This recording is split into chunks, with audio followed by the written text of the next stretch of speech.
உங்களுக்கு ஒண்ணு தெரியுமா? குற்றம் சாட்டப்பட்டு குற்றம் உறுதியான ஒருவர் மீதே அடிக்கக்கூடிய உரிமை கிடையாது. நான் குற்றவாளி, நான் கொலையாளி, என் மீது நான் கொள்ளையடிச்சவன், இந்த மாதிரி விஷயங்கள்லாம் வருதுன்னு வச்சுக்கோங்க. என்னை அடிக்கக்கூடிய உரிமை போலீஸ் கிடையாது. எல்லாரும் தமிழ் சினிமா பார்த்து கெட்டு போறது. ஓ, போலீஸ்னா அடிக்கலாம் போல. அதுவும் நம்ம ஹீரோக்கள் அடிக்கிறாங்க. உடனே இவங்க நம்பிடுறாங்க. ஓ, அப்படியா அப்படின்னு.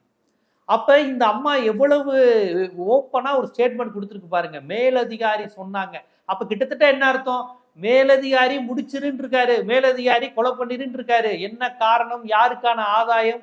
உண்மை வரக்கூடாதா? உண்மையிலே நகை தொலைஞ்சு போச்சா? அதெல்லாம் வேணாம். இந்த பையன் இப்ப சிக்கியிருக்கான், இவன் மீது கம்ப்ளைண்ட், எனக்கு என்னமோ இவன் வரக்கூடாது, அவ்வளவுதான்.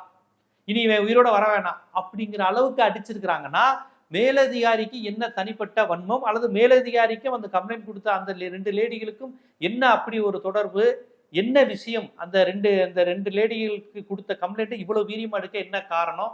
யார் அந்த மேலதிகாரி? இவ்வளவு விஷயங்கள் இப்ப கேட்கணும்.